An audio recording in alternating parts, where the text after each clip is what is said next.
Sometimes we're not so much afraid of the size of our adversaries, though they appear as giants, but rather we're intimidated by the comparative size of our own shadows when we stand before them. Hi, this is Barry Phelps with 10 Minute Torah, Day 2 of Shelach Lecha, Sin for Yourself. We're still in Numbers B'Midbar, chapter 13. Let's begin today with verse 23. And they, that is the 12 spies, or 12 tourists as they were supposed to be, they came to the Wadi Eshcol and cut down from there a branch with one cluster of grapes, and they bore it between two of them on a pole, also with the pomegranates and the figs. Verse 25.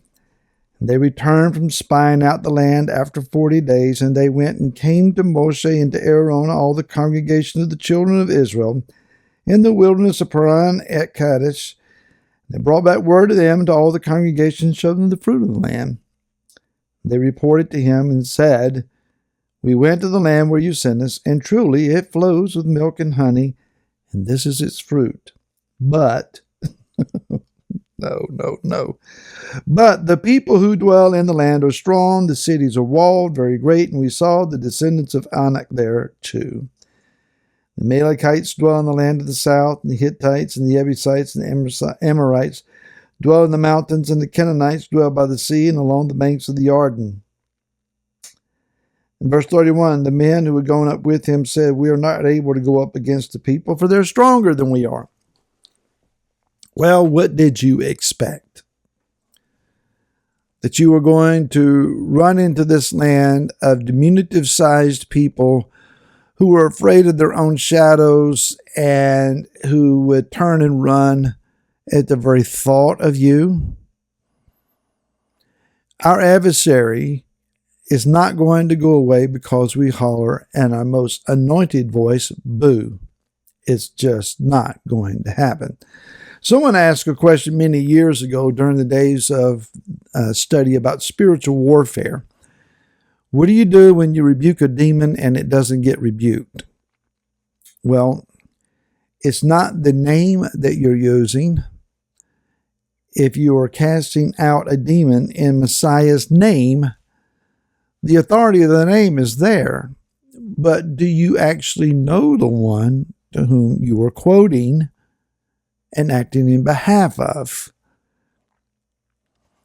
So it's not that the demon is so strong that it can't be cast out. There's a problem on our end. It's a great reality check. These men went into the land and saw that it was everything that Yah had promised. But what they didn't anticipate, what they were surprised by, perhaps, was the size of the adversary. These cities that we're supposed to go in and conquer, man, look at those walls. How are we ever going to do battle against a city with walls like that? And these guys carry swords that are bigger than we are. What are we going to do about that? They're giants in the land. Whatever it is that Yah has promised you, a possession, an inheritance, a relationship, an anointing, an opportunity, whatever it might be, there are going to be obstacles to your taking possession of that and making it happen. Yah called Laura and I into ministry when we were in our mid to late teens. We were just kids. We were naive. We were very green about things. We were very simplistic. We were unlearned. We lacked a lot of skill and polishing. Oh, we had zeal. We had fervor. We had a yearning and a desire, and we just had this bold belief, well, he's called us, let's go do it. We had a lot of lessons to learn over the years, may still have a few more down the road. We have encountered a lot of obstacles in finances and locations and peoples and ideologies and cultures and doctrines, and you name it, we've come up against it here and there, as many of you already have as well. The issue is not whether Yah is faithful or not. The issue is, how do we see our problem?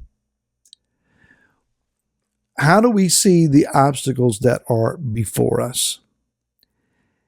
These men went in, and what they were hoping for was not what they found. They found an insurmountable foe and a problem.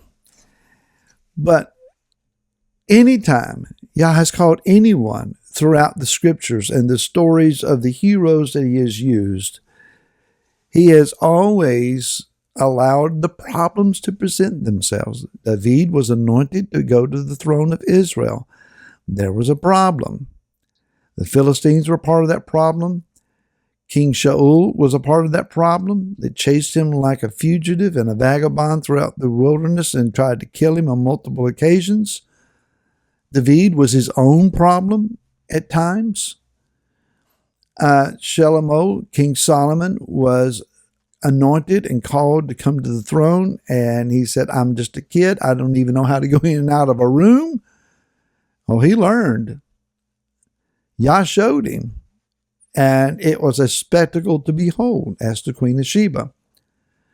Moshe encounters Yah back in the backside of a forgotten wilderness desert setting in Exodus or Shemot chapter number 3.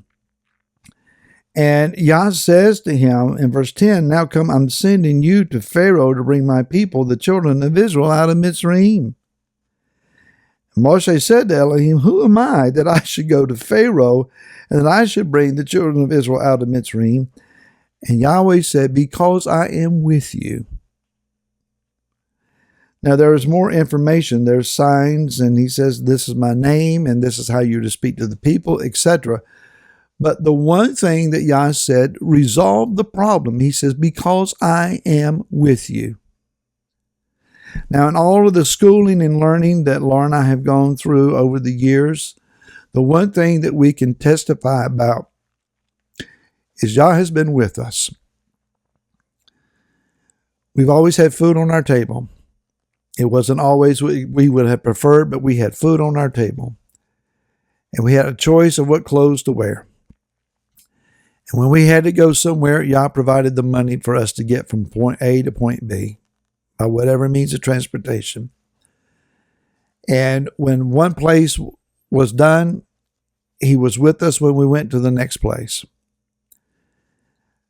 I can sit here and tell you that Yah has been faithful. And that gives me confidence to know that whenever the next test come and whenever whatever arises up, Yah will be with us. I'm not asking for a test, don't want a test, but if one should come, Yah has proven himself over and over again. I'm here, and I'm with you.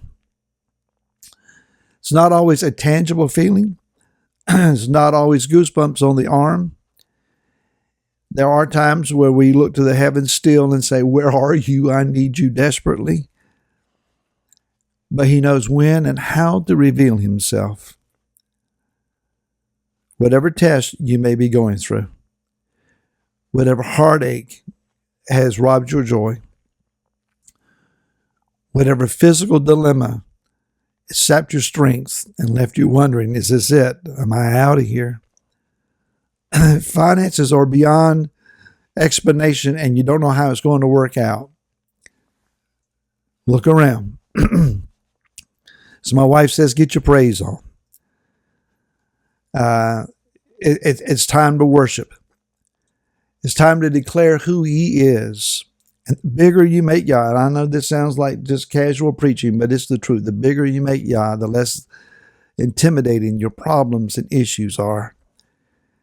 These men came back and they failed to put the strength, the power, the glory, the majesty, the will, and the promises of Yah, the prophecies already given to the patriarchs. They failed to enter that into the equation. Trust Yah. He is trustworthy. And I'll see you again tomorrow. Till then, shalom.